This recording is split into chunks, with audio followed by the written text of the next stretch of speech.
자, 말씀을 정리하도록 하겠습니다. 오늘 말씀은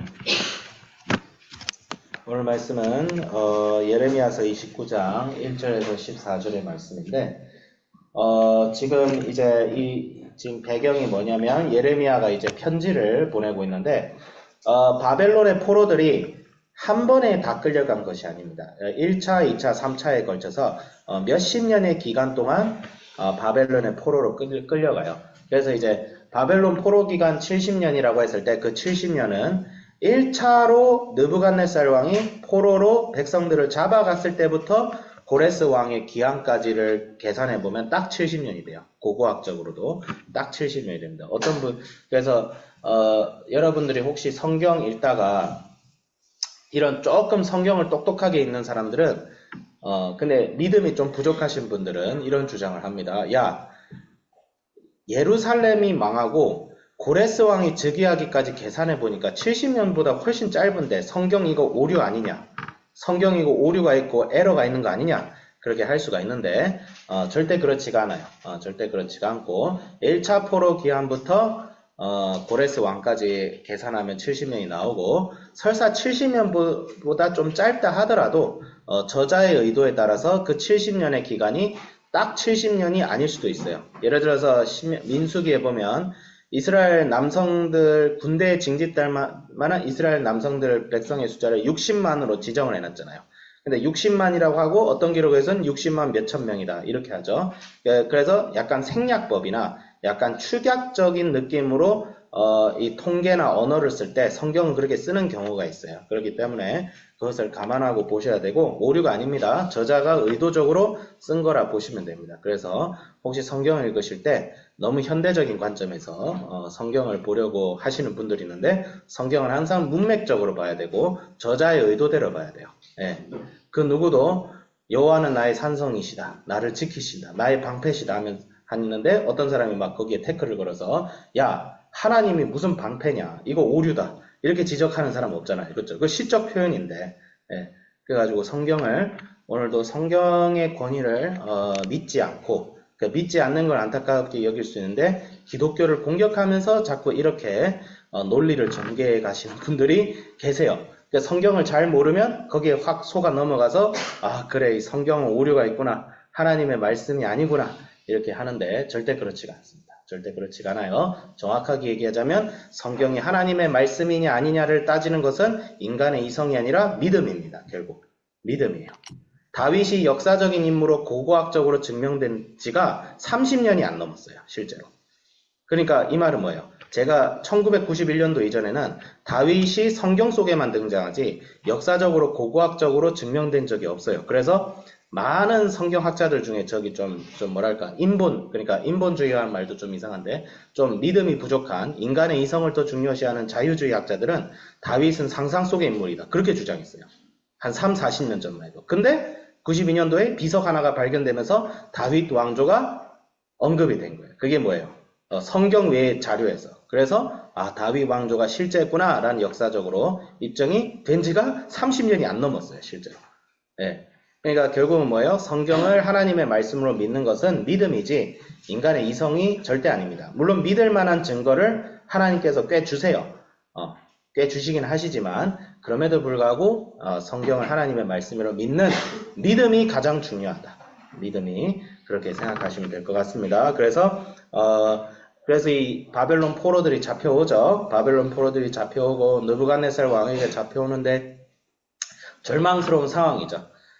에스겔도 이때 잡혀오고 다니엘도 이때 잡힙니다. 다니엘이 언제 잡혔냐면 이때 잡혀요. 이때 이 기능공들과 뭐 왕후, 궁중, 내시들, 고관들 잡혔는데 다니엘은 귀족의 아들이거든요. 그 다니엘도 잡혀가요 같이.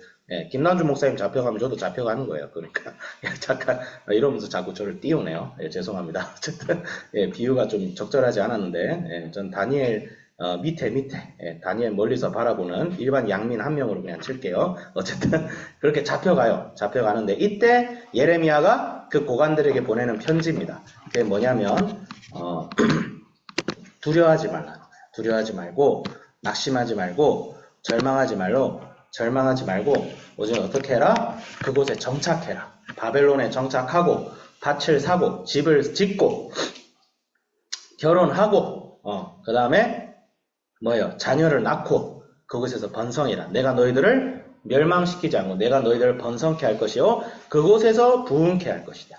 그렇게 해서 70년이 지난 뒤에 내가 말한 횟수가 찬 뒤에는 너희들이 다시 이 예루살렘 땅으로 돌아와서 예루살렘과 유다를 회복시킬 것이다. 그 예언을 지금 하는 거야. 예, 그 예언을 하는 거야. 예, 굉장히 절망스러운 상황인데 예레미야가 그런 예언을 하는데 그러면서 이제 8절에서 뭐예요? 거짓 예언 조심해라. 여기서의 거짓 예언은 뭐예요? 몇 달 뒤에 우리 다시 돌아올 거야. 우리 하나님께서 승리하셨습니다. 이러면서 막 이제 하나님께서 우리 다시 돌아오게 할 거다. 이렇게 이제 예언하시는 사람들이 굉장히 많았어요. 이거 거짓 예언이니까 듣지 말라는 거예요. 하나님의 징계는 70년 동안 이어질 것이다. 그 다음에 70년이 차면 돌아올 것이다. 그렇게 예언을 하죠. 참 재밌는 게 이 14절 뒤에 15절부터는 유다의 남은 자들에 대한 예레미야의 경고의 말씀이 다시 등장해요. 이 뭐예요? 하나님의 징계를 받을 때 말씀이 말씀되게 할 때에 우리가 말씀을 읽을 때는 우리가 개인적으로 좋아하고 잘 받아들이는 말씀도 있지만 좀 그렇지 않은 말씀도 많이 있죠. 예, 많이 있죠. 그런 말씀도 있어요. 그런 말씀이 있는데 믿음으로 결단을 우리가 내려야 될 때가 있죠. 내 생각과 내가 원하는 대로 살 것이냐 하나님의 말씀대로 살 것이냐. 하나님의 말씀대로 살겠다고 고백을 하시는 분들이 많이 있어요. 예, 많이 있는데 정작 들여다보면 자기의 생각과 일치할 때만 말씀에 순종해요. 자기의 생각과 자기의 기분과 자기의 감정과 자기가 가진 이해관계에 일치할 때만 말씀에 순종하는데 그것만 가지고 평가하기는 어렵죠. 하나님의 말씀이 내 이해관계와 다르고 내 감정과 다르고 내 생각과 다르고 내가 원하는 바와 다를 때 하나님의 말씀을 선택하는 것이 순종이요 믿음이에요. 근데 예수 그리스도를 믿고 구원받고 성령의 은혜를 받은 사람들은 그런 순종을 하게 되어 있습니다.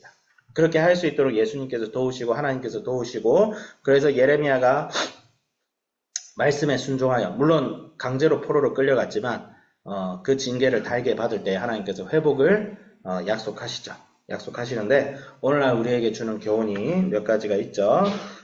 첫 번째는 뭐예요? 오늘 현실에 좌절하지 말자. 현실에 어떤 현실이 있어요? 우리 삶의 개인적인 현실도 있을 수 있고 또 공동체적으로 좌절할 만한 현실이 있을 수도 있죠. 저는 특히 한국 교회의 모습을 보면서 물론 한국 교회의 모습이 뭐 이 정도로 절망적일까라고 생각을 할 수도 있지만 좀 저는 이 유다의 말씀을 보면서 이 시기의 말씀을 보면서 한국 교회가 많이 생각나요. 예, 사실 뭐 이제 뭐죠? 그 청소년 그다음에 이제 주일학교가 이미 모든 교회의 80%는 이미 사라졌고, 예, 교회에 이제 남아 계신 분들은 고령화되어 있고, 예, 거의 유럽교회 되어 가고 있죠. 이미 교회 건물이 텅텅 비어가고 있고, 교회 건물이 다 팔리고 있어요. 어떤 교회 건물은 이단들에게 팔리고 있죠. 지금 그런 실정이에요. 빚을 져가면서 교회 크게 지어놨더니 성도들이 안 와. 그래서 교회를 파는 거죠. 어디에? 이단들에게. 예, 지금 그런 일들이 이미 일어난 지 오래이고 일어나고 있죠. 예, 일어나고 있죠. 참 슬픈 현실이지만 800만, 900만 되는 이 성도들 중에 300만은 이미 교회를 나가지 않는 가난한 성도가 되고 있죠.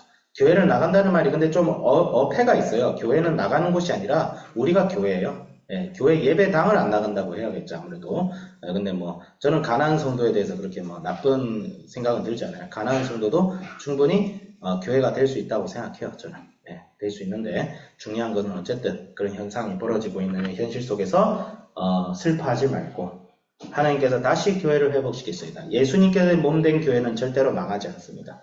다만 예수님의 몸된 교회에 내가 속할 것이냐 속하지 않을 것이냐가 문제인 거예요. 하나님의 교회는 다시 이 땅에 회복이 될 건데 그때에 얼마나 많은 사람들이 참여할 것인가 그것이 좀 문제긴 하죠. 근데 소망을 품고 하나님께서 이 땅을 다시 회복시키고 교회를 다시 회복시킬 것이다. 그런 소망을 반드시 가져야 되겠고 말씀대로 신앙생활을 해야겠다. 말씀대로 신앙생활해요. 감정대로. 그래서 우리가 부흥이 무엇이냐면 우리가 평양 대부흥을 얘기할 때 성령의 뜨거운 역사를 우리가 많이 얘기하죠. 그게 맞습니다. 근데 그 역사가 어디에서 출발했냐면 회개에서 출발해요. 말씀대로 회개하는 삶에서 출발해요.